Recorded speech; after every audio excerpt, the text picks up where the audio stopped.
diatur ya antara wilayah hijau atau wilayah yang memang digunakan untuk pertanian dan lain sebagainya. Dan ada juga wilayah yang kemudian kuning atau wilayah yang digunakan untuk perumahan.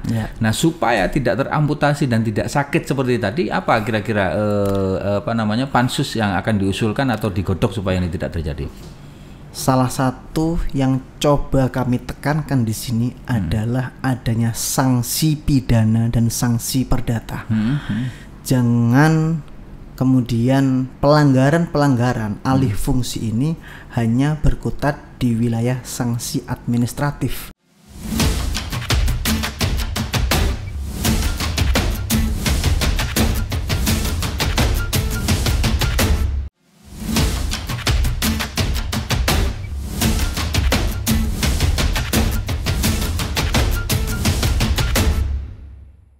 Ono tawon nang jero kandang, cakepe ndirek.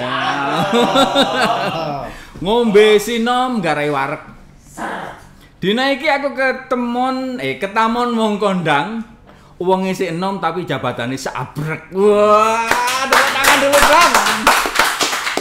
Podcast Awake Dhewe iki tidak pernah mengundang orang-orang yang biasa-biasa saja.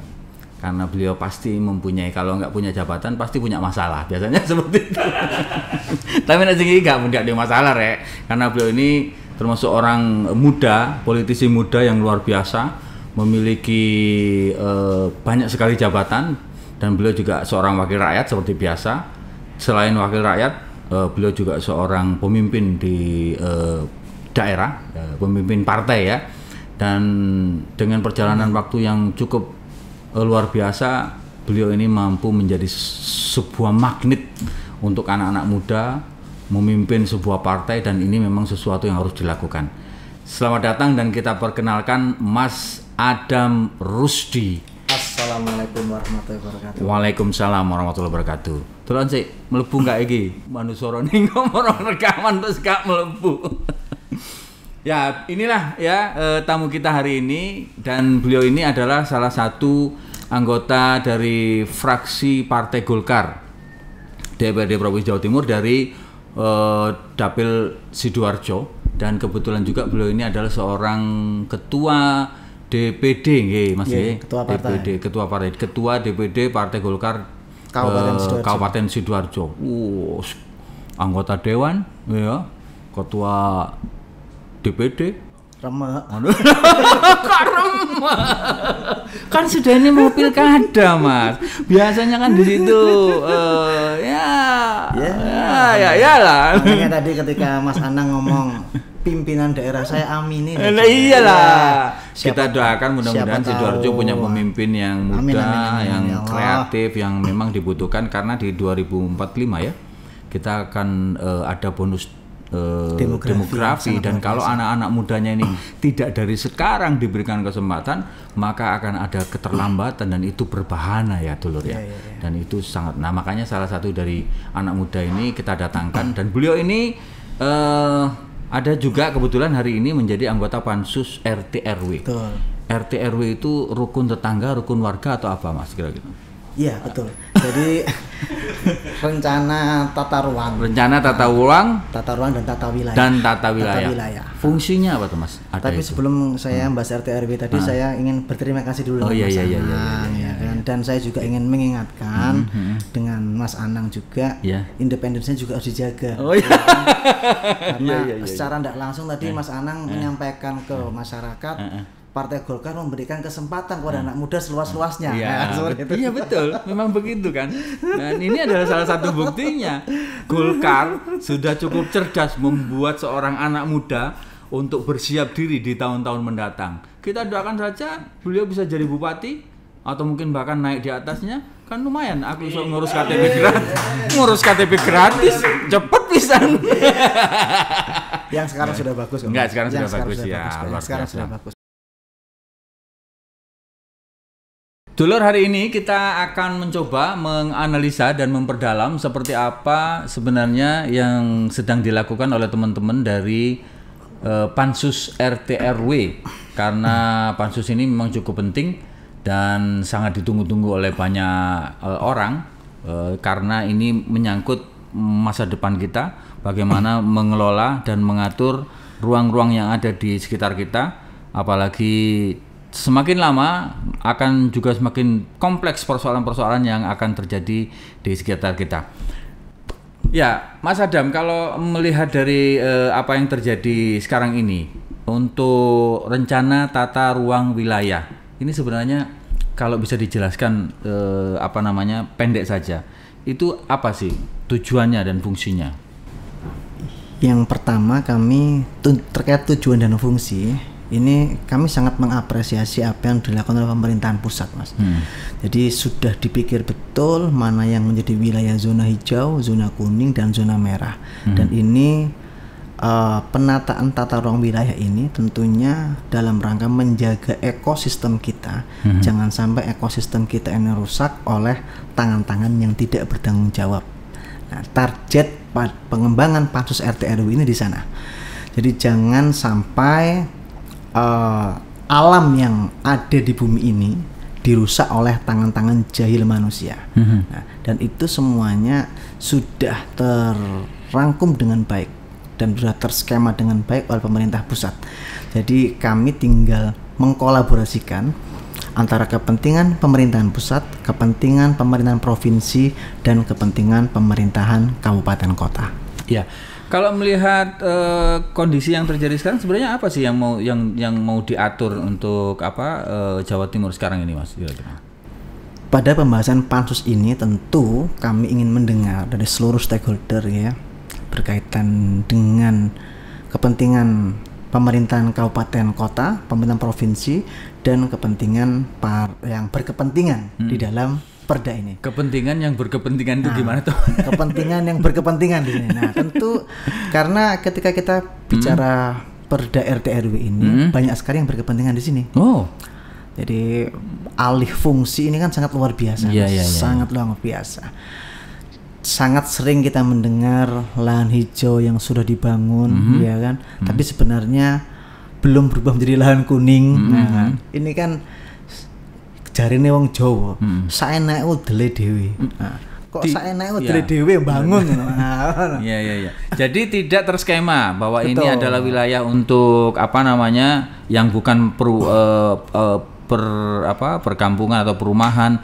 Atau industri. Tiba-tiba menjadi lahannya berubah seperti itu. Ya, betul. Ini yang akan diatur juga. Salah satunya atau salah banyaknya yang di RT RW ini kira-kira? Di RT semuanya kita semuanya atur. Ya. Semuanya kita atur. Apa yang ada di dalam bumi ini kita atur semua. Jadi jenengan berkuasa hari ini ya kira-kira. Oh enggak, kita berkuasa, Mas. Yang berkuasa yang kuasa. Ya. Yang paling urgent, Mas, kalau jenengan melihat di Jawa Timur ini dalam RT RW ini kira-kira apa kalau jenengan melihat hari ini? Yang pertama alih fungsi tadi mempertahankan lahan hijau. Jangan sampai lahan hijau ini kemudian terkikis sehingga menjadi lahan permukiman ataupun lahan perindustrian. Karena Jawa Timur merupakan salah satu lumbung pangan Indonesia. Kita harus mempertahankan itu. Kemudian yang kedua berkaitan dengan kesejahteraan masyarakat. Berkaitan dengan lahan kuning ini kan hubungan dengan kesejahteraan masyarakat. Saya mencoba mengartikulasikan apa yang menjadi kepentingan pusat berkaitan dengan wilayah kuning. Kami sangat berharap betul kayak wilayah-wilayah Gerbang Kertasusila ini ada sebuah kemahfuman di sana karena sebagai salah satu penyandang kota besar. Tapi kami juga memberikan catatan-catatan penting bagi para pemerintahan daerah agar ada betul-betul wilayah yang harus dijaga lahan hijaunya dan tata ruangnya harus benar-benar baik. Semisal wilayah industri dan wilayah pemukiman. Karena ketika kita berbicara Surabaya salah satunya sebagai ibu kota Jawa Timur, ini kan memang harus terintegrasi dengan semuanya harus dengan baik. Dan hari ini kita melihat Surabaya ini sudah begitu macet. Kalau saya mendengarkan dari ahli tata kota, kota yang sudah mulai macet, kota yang sudah mulai banyak permasalahannya, kota tersebut berarti sedang sakit. Sedang sakit. Nah, itu yang harus kita garis bawahi, jangan sampai sakitnya ini semakin kronis. Kalau sakit semakin kronis ini kan bahaya. Nanti yang ada adalah amputasi semuanya. Jangan sampai generasi cucu kita nanti mengalami amputasi wilayah, mengalami amputasi sebuah ekosistem yang tidak baik di sana. Dan kita harus terus menjaga wilayah-wilayah itu. Dari itu. Nah, artinya di sini akan diatur ya antara wilayah hijau atau wilayah yang memang digunakan untuk pertanian dan lain sebagainya. Dan ada juga wilayah yang kemudian kuning atau wilayah yang digunakan untuk perumahan. Nah, supaya tidak teramputasi dan tidak sakit seperti tadi, apa kira-kira pansus yang akan diusulkan atau digodok supaya ini tidak terjadi? Salah satu yang coba kami tekankan di sini adalah adanya sanksi pidana dan sanksi perdata. Jangan kemudian pelanggaran alih fungsi ini hanya berkutat di wilayah sanksi administratif. Karena saya yakin ketika hanya berkutat di wilayah sanksi administratif, ini tidak akan memberikan efek jera kepada para penikmat alih fungsi ini.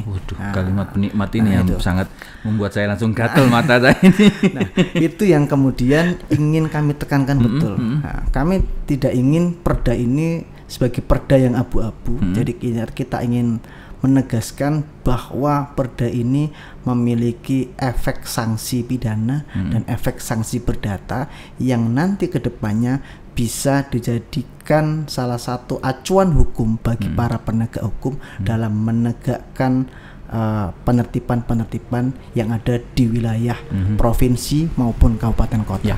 Bentar, kita coba luruskan dulu supaya pemahaman kita sama tentang apa yang tadi disebut dengan lahan kuning maupun lahan hijau, dan kemudian tiba-tiba Mas Adam ini tadi menyebut ada yang namanya sanksi pidana. Nah, selama ini yang terjadi seperti apa sebenarnya? Apakah kemudian seperti yang tadi jenengan sebut sakarepnya sendirilah untuk kemudian harusnya ini lahan hijau tapi menjadi lahan kuning gitu loh. Sementara masyarakat kan butuh untuk dia punya tempat tinggal. Nah, bagaimana kemudian ini bisa tertib batasan-batasan mana hijau mana kuning ini, Mas? Kan sering kali, Mas, kita mendengar aduan-aduan dari masyarakat yang ada di dewan. Ada alih fungsi yang hari ini kondisi tanahnya masih hijau, tapi sudah dibangun permukiman, bahkan dibangun area perindustrian. Gitu. Nah, itu tentu akan merusak ekosistem yang ada di sana. Karena akan merusak pertanian yang ada di sana. Nah, karena limbah-limbah industri ataupun limbah-limbah rumah tangga itu tentu akan sangat mempengaruhi hasil pertanian di sana. Karena semakin tanah tersebut terkontaminasi oleh limbah-limbah itu, maka produktivitasnya juga akan semakin berkurang di sana. Nah, sehingga itu yang kemudian ingin kami tekankan, ada sanksi pidana ataupun sanksi perdata bagi yang seenaknya sendiri merubah alih fungsi ini. Sehingga dan jangan sampai ketika ini sudah terjadi, sudah semerawut, kita tidak mampu mengatasinya.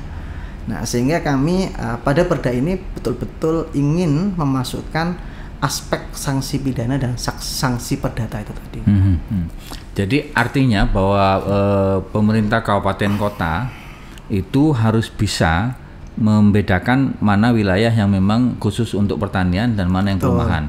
Dan kalau misalnya itu kemudian dilanggar, maka akan ada sanksi. Siapa yang akan kena sanksi ini kira-kira, Mas? Ya, tentunya yang para pemberi izin ini atau mungkin yang meminta izin. Pemberi dan penerima dong. Padahal kan ini sesuatu yang bisnis yang luar biasa kalau untuk urusan perumahan. Tapi kan kita juga harus menjaga ekosistem itu, Mas. Semisal contoh ya, ketika kita membangun sebuah perumahan dan sebagainya, maka kan sudah ada ketentuan juga para developer itu harus memiliki ruang terbuka untuk bermain, ruang terbuka hijau. Karena kita harus menjaga ekosistem itu. Nah, jangan sampai udara yang kita hirup ini juga nantinya ke depan akan berpengaruh hanya gara-gara alih fungsi, hanya gara-gara urusan uang ratusan juta, tapi ke depan generasi cucu kita tidak menikmati kekayaan alam yang ada di Indonesia. Dan itu sudah diatur dari sekarang ya. Betul. Ya, bagus lah, karena ini teman-teman yang di depan kalau mainnya jauh soalnya Mas ya.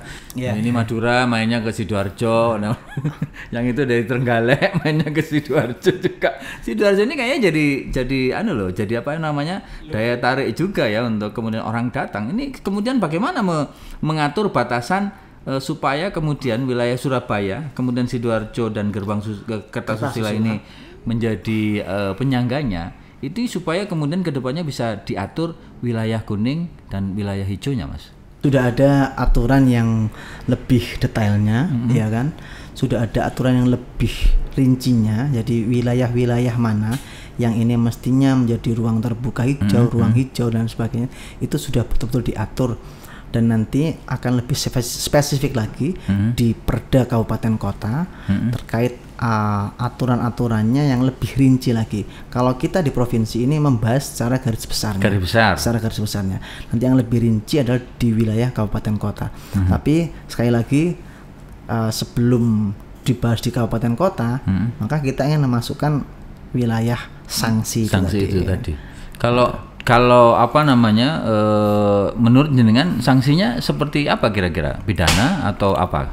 Sanksi pidana, sanksi perdata. Dua-duanya ya? Sanksi pidana, sanksi perdata. Rugi banyak berarti ya? Ya harus ada punishment di sana. Padahal kan ini kalau melihat katakanlah properti gitu lah, atau industri, ini kan sesuatu yang bagi kepala daerah kan sesuatu gitu lah, Mas. Betul. Tetapi kan kita juga harus melihat efek dari perindustrian tersebut. Nah, semisal contoh hari ini di Ngersik ya, ada kawasan ekonomi khusus. Di wilayah kawasan ekonomi khusus itu pun sudah ditentukan mana wilayah yang kemudian dijadikan wilayah reklamasi, mana wilayah yang kemudian tetap dijadikan area mangrove, mana yang kemudian tetap dijadikan ruang terbuka hijau dalam ekonomi khusus tadi itu. Nah, itu yang kemudian harus kita jaga betul wilayah-wilayah tersebut. Karena kalau kita hanya berbicara tentang keuntungan ataupun bahkan mungkin bagi kabupaten kota bisa mendapatkan PAD ya kan, bisa, atau Pemprov juga mendapatkan PAD. Tapi kan kita juga harus memperhatikan side effect-nya pasca itu. Ini kan kelihatan idealis sekali ya, Mas ya. Semoga seperti itu, Mas. Semoga saya tetap istiqomah seperti itu, saya tetap bisa bertahan seperti ini. Ada nggak persentase, kalau menurut jenengan sebagai pansus RT RW provinsi, persentase untuk wilayah hijau sama wilayah kuning itu ada. Berapa kira-kira? Di sini ada disebutkan wilayah daratan seluas kurang lebih 4.779.975 hektar. Akademik itu, Mas ya. Iya, betul sekali. Akademik itu. Yang terdiri dari 38 kabupaten kota. Ini Jawa Timur berarti segitu ya besarnya ya. Betul. Kemudian wilayah pesisir dan laut sejauh 12 mil dari garis pantai seluas kurang lebih 59.875 km ya. Ya, di naskah akademik itu. Dan ruang di dalam bumi dan wilayah udara. Saya masih penasaran dengan wilayah udara. Kayaknya pansus RT RW ini lama-lama kayak Avatar ya, menguasai langit, ya, darat, dan air, tanah, api dan udara. Negara api. Yang penting jangan sampai negara api menyerang, Mas ya. Ya, betul sekali. Kerjanya sampai kapan, Mas, RT RW ini? Pansus? Nah, kita setelah berkomunikasi dengan seluruh lintas sektoral yang ada di Provinsi Jawa Timur ini 2 bulan pasca itu. 2 bulan pasca komunikasi dengan seluruh sektoral yang ada di Provinsi Jawa Timur. 2 bulan itu mulai kapan, Mas? Setelah ngobrol atau setelah dibentuk itu atau belum. Jadi kita hari ini masih melakukan komunikasi lintas sektoral. Hari ini masih soft opening istilahnya. Komunikasi lintas sektoral, bukan soft opening. Kita sudah melakukan komunikasi lintas sektoral. Tapi perintah dari Dewan berarti harusnya sudah harus bekerja ya mulai hari ini ya. Ya, menarik sekali ya, karena ternyata saya agak kaget-kaget juga bahwa urusan jalan tol pun juga dibahas di Perda ini, Mas. Segala macam urusan semua. Ya seperti laut sudah. Saya bilang tadi kayak Avatar ini lama-lama menguasai bumi, tanah, air, udara dan api. Mestinya dia beliau ini seneng kalau wilayah hijau jadi wilayah kuning gitu ya kan. Itu kan kalau suara Mas. Kalau suara ya. Kalau suara seneng ya. Dan bahkan kalau tidak kalau wilayah kuning ini yang menang, itu masyarakat Jawa Timur itu makmur. Gitu ya. Kenapa bisa begitu? Kenapa? Karena padi baru siap dipanen ketika kuning warnanya. Iya, kalau hijau masih dipelihara dulu ya. Betul. Iso. Iya. Memang inilah politik ya, Dulur ya. Segala sesuatu bisa bersimbol-simbol kayak ini. Yang penting bukan simbol perpecahan, tapi simbol persaingan yang sehat, dan itu semua tergantung dari rakyat. Kita kembali ke masalah tadi lahan hijau dan lahan kuning. Kita bicara yang paling dekat saja Mas ya, Surabaya dan wilayah penyangganya, wilayah Gerbang Kertasusila. Seperti apa pengaturannya kira-kira untuk wilayah hijau dan kuning ini? Karena kalau kita melihat di Surabaya tidak mungkin kita bisa lagi melihat yang namanya sawah. Betul. Ya, karena sudah banyak sekali. Masih ada. Ya, tapi kan sangat sedikit sekali. Artinya bahwa kemudian orang yang bekerja di Surabaya mau tidak mau, supaya dia tetap bisa punya rumah, maka dia akan melakukan penjajahan dalam tanda kutip atau dia akan mencari rumah yang dekat. Tapi di Surabaya pun kita tetap ada lahan hijau Mas. Itu untuk apa? Ruang terbuka. Di mana? Ruang terbuka lahan hijau untuk masyarakat, jadi semisal, tapi tidak bisa digunakan sebagai lahan produktif pertanian. Jadi lahan hijau itu bukan hanya melulu bicara tentang lahan pertanian. Ada lahan hutan, di sana kan kita ngomong hutan dilindungi. Kemudian kalau kita bicara Surabaya, hutan kota. Itu yang kemudian harus tetap ada untuk menjaga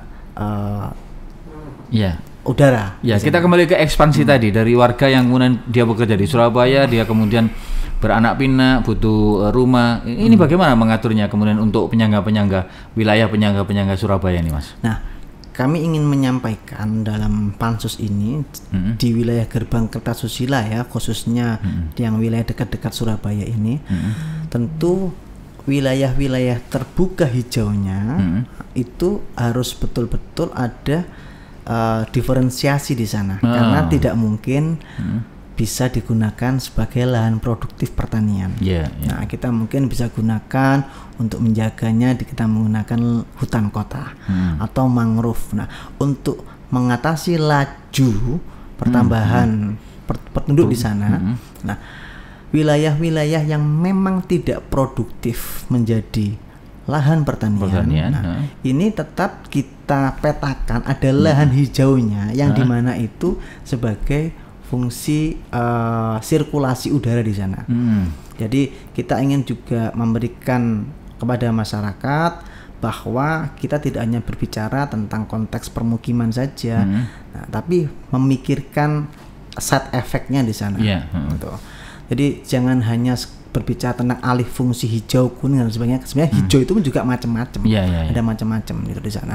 Jadi kalau untuk wilayah Sidoarjo yang sangat bereratan dengan Surabaya yang tidak produktif pertanian, maka kami juga tetap mengharapkan ada wilayah hijau di sana untuk menjaga sirkulasi udara sebagai untuk pernafasan kita dan sebagainya itu, Mas. Produksi O2 kita. Produksi O2. Artinya mau tidak mau, Mas, ya, kalau saya membayangkan wilayah yang dekat dengan Surabaya ini kan mau tidak mau suatu ketika akan jadi lahan kuning. Iya, betul. Nah, itu apakah di sini juga sudah mulai ditata, misalnya kecamatan ini nantinya masuk di wilayah kuning, kalau yang ini harus hijau, tidak boleh dikuningkan? Sekarang semuanya terintegrasi secara nasional, Mas. Terintegrasi secara nasional, dan ini benar-benar sudah dipetakan oleh pemerintahan pusat, mana yang menjadi wilayah lahan hijau, mana menjadi wilayah lahan kuning, dan mana menjadi lahan perindustrian di sana. Nah, ketika untuk merubah itu semua sangat tidak mudah, sehingga apa yang kolaborasi yang kita lakukan ini tetap kita jaga dengan melakukan sanksi tadi itu, memberikan sanksi itu. Dan sudah ada skema-skema itu, sebenarnya sudah ada. Nah, dan untuk lebih detailnya itu tentu perda kabupaten kota yang lebih detailnya, Mas. Nah, kalau misalnya dilihat hari ini, mungkin dari percakapan juga dengan beberapa kabupaten kota atau hasil penelitian dari berbagai lembaga misalnya ya, untuk wilayah kondisi lahan hijau di Gerbang Kertasusila ini seperti apa? Dan perlu nggak pemukiman itu kemudian kalau sekarang kan masih menyamping ya, mungkin nggak kemudian itu akan berubah menjadi ke atas seperti di wilayah seperti di Malaysia, Singapura. Sekarang tidak ada lagi kan rumah yang kemudian menyamping tapi ke atas seperti itu. Untuk wilayah Gerbang Kertasusila tentu seperti tadi saya di Kabupaten Gresik saya menyampaikan tolong diperhatikan betul wilayah yang sudah produktif daerah pertambahan, wilayah hijau tambak itu jangan sampai dikurangi. Wilayah seperti Sidoarjo, lahan pertanian yang masih produktif jangan sampai dikurangi. Nah, untuk wilayah-wilayah yang sudah tidak produktif di Surabaya, nah, ini saya tekankan lahan hijaunya adalah untuk hutan kota, taman dan lain sebagainya. Itu harus betul-betul kita terapkan di sana. Untuk menentukan bahwa itu produktif atau tidak gimana, Mas? Ada kan kita bisa menentukan dari kontur tanahnya dan produktivitas pertaniannya. Jadi kontur tanahnya juga sangat berpengaruh. Semisal kita berbicara di wilayah Gresik sudah menjadi wilayah pertambakan, tidak mungkin dong kita ngomong pertanian di sana. Gitu. Jadi kontur tanahnya terlihat jelas wilayah kapur, nggak mungkin kita berbicara untuk ngomong produktivitas pertanian. Jadi ini menjadi catatan yang memang harus diperhatikan. Nah, Kabupaten kota sendiri dengan rencana atau harapan dari provinsi ini sendiri, maksudnya Pansus DPRD Jatim ini, RT RW ini, seperti apa? Mereka keberatan atau kemarin mereka cenderung mendukung juga dengan apa yang kita lakukan, dan alhamdulillah komunikasi sudah berjalan dengan baik dengan hampir seluruh kabupaten kota yang hari ini sudah kita kunjungi, dan mereka juga menyampaikan beberapa aspirasi khususnya yang berkaitan dengan PAD, berkaitan dengan apa yang menjadi kolaborasi antara provinsi, jalan provinsi dengan jalan kabupaten kota. Nah, dan kemudian dampak-dampaknya di sana kami sudah saling berkoordinasi. Misal tadi di wilayah mana Gresik kita berbicara ada wilayah banjir kan, karena ada beberapa wilayah yang kemudian membutuhkan sentuhan-sentuhan provinsi di sana. Gitu. Jadi kita cenderung bukan hanya memperlakukan perda ini secara superior kepada kabupaten kota, tapi juga kami juga ingin mendapatkan masukan dari kabupaten kota di sana. Mas, tadi kan juga disebut soal sanksi, ini paling utama karena supaya kemudian RT RW ini bisa berjalan dengan baik dan benar sesuai dengan harapan yang sudah dilakukan, dan tentu anggaran yang dikeluarkan untuk membahas ini juga tidak sedikit ya. Seperti apa? Apakah ini akan nanti diajukan sebagai dalam bentuk undang-undang atau cukup di perda? Undang-undangnya sudah ada. Undang-undangnya sudah ada. Nah, nanti tinggal kita memperkuat pada sisi perdanya itu. Undang-undangnya sudah ada. Memperkuat dari sisi perdanya, sisi sanksinya tadi itu. Kita ke Surabaya, Mas. Mau tanya juga karena ini juga tadi sempat kita singgung soal tol tengah kota. Ada nggak tol tengah atau kota hari ini dibahas di RT RW? Tidak ada. Tidak ada, Pak Bayaki. Jadi jangan bertanya tentang tol tengah kota. Tidak ada. Iya, pupus harapan. Padahal ini kan sangat penting. Suramadu, ya kita kembali ke Suramadu, Surabaya, Sidoarjo. Madura ini ingin berkembang, itu makanya dibangun Suramadu. Dan salah satu yang menjadi masalah adalah kemacetan kota dari wilayah luar ke Madura melewati Surabaya. Dan kemarin kan sebenarnya harapannya kan tol tengah kota. Seperti apa kira-kira nanti supaya Madura ini maju, Mas? Apakah ini juga dibahas di RT RW? Iya, kita sudah melakukan pemetaan.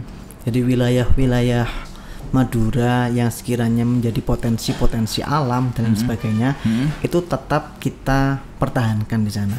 Jadi kita tidak lagi berbicara tentang nantinya masyarakat urban semua ke Surabaya ya, bukan seperti itu. Jadi kita mencoba memaksimalkan potensi-potensi kabupaten kota, dan kami ingin menyampaikan bahwa kepada masyarakat bahwa perputaran ekonomi bukan hanya di kota Surabaya saja. Nah, sehingga terkait dengan perekonomian ada di Madura, itu yang hari ini sudah kami pikirkan di sana, Mas. Jadi artinya Madura juga terpikirkan karena sampai hari ini memang progresnya tidak terlalu menggembirakan, sebab angka kemiskinan tertinggi masih ada di wilayah sana dan pendapatan masyarakatnya yang terendah juga masih ada di sana, di Madura. Ini menjadi PR tentunya untuk RT RW ya. Kalau boleh sedikit bocoran, kira-kira ada nggak strategi yang ingin nanti disampaikan supaya kemudian Madura ini bisa sedikit menggeliat lah ekonominya, seperti apa, Mas? Seperti yang saya sampaikan di barusan tadi nih, Mas, yaitu memaksimalkan potensi yang ada di kabupaten kota masing-masing. Nah, semisal di wilayah Bangkalan ini apa yang menjadi potensinya, nah itu harus digali semaksimal mungkin. Dan hari ini ketika kita berbicara semua aspek ini sebenarnya menarik.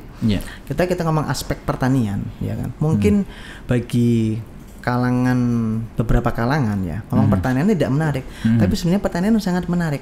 Bayangkan kalau tidak ada pertanian, kita makan apa? Nah, itu kemudian yang harus terus kita kembangkan. Makanya ada program petani milenial. Kemudian banyak hal lah. Ya, itu adalah salah satu cara. Ya. Kalau kita berbicara terlebih banyak konteks lagi bagaimana penanganan program dan lain sebagainya, ya nanti saya melewati ranahnya gubernur nanti kira-kira seperti itu, Mas. kan Dewan ini kan juga bagian dari pemerintahan, harusnya kan ya seperti kan itu ya. Kita kan legislasi di sini. Iya. Harus tupoksinya harus betul-betul dibedakan. Eksekutorial kan ada di wilayah pemerintahan provinsi. Dan pengawasan di sini ya. Dan itu juga harus kita berikan edukasi kepada masyarakat. Jangan kemudian tuntutan pembangunan itu dieksekusi di Dewan, tapi tuntutan pembangunan, tuntutan kesejahteraan ada di wilayah eksekutif dan kita adalah pengawasnya. Pengawasnya ya. Kapan aku jadi anggota Dewan? Mas, aku nyeruput teh sih, Mas ya. Boleh. Pemirsa, nyeruput teh dulu pemirsa, ini teh tawar pemirsa diringan sama Mas Anang. Ya, dulu jangan lupa kalau misalnya Anda juga ingin memperkenalkan produk-produk UMKM Anda bisa juga silakan diperkenalkan di sini dan bisa menunjukkan bagaimana Jawa Timur dengan keragaman usaha yang cukup variatif untuk memajukan ekonomi yang ada. Ini luar biasa. Terakhir, Mas, sinkronisasi dengan kabupaten kota sendiri sampai hari ini sudah berapa kabupaten kota yang siap untuk membahas dengan pansus ini terkait RT RW?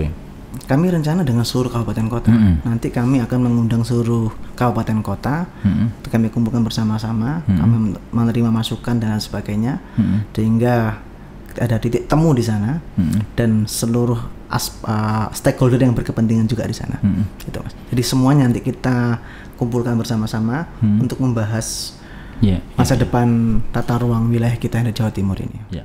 Ya, cukup menarik ya, Dulur. Bersama Mas Adam Rusdi kita sudah sedikit menguak bahwa pansus RT RW ini mewarning kepada semua pihak yang kemudian ingin memanfaatkan keuntungannya sendiri. Ini tidak bisa lagi ugal-ugalan, karena misalnya terkait lahan hijau dan lahan kuning atau lahan pertanian dan lahan perumahan, ini sudah mulai diatur dari sekarang, karena memang ini penting ya, Mas ya. Untuk kita nantinya, anak cucu kita ini jangan sampai kemudian sekarang saja pertanian banyak kita masih ngimpor, apalagi pertaniannya tidak ada ya. Dan itu yang menarik juga tadi bahwa akan ada program petani milenial juga ya, Mas ya.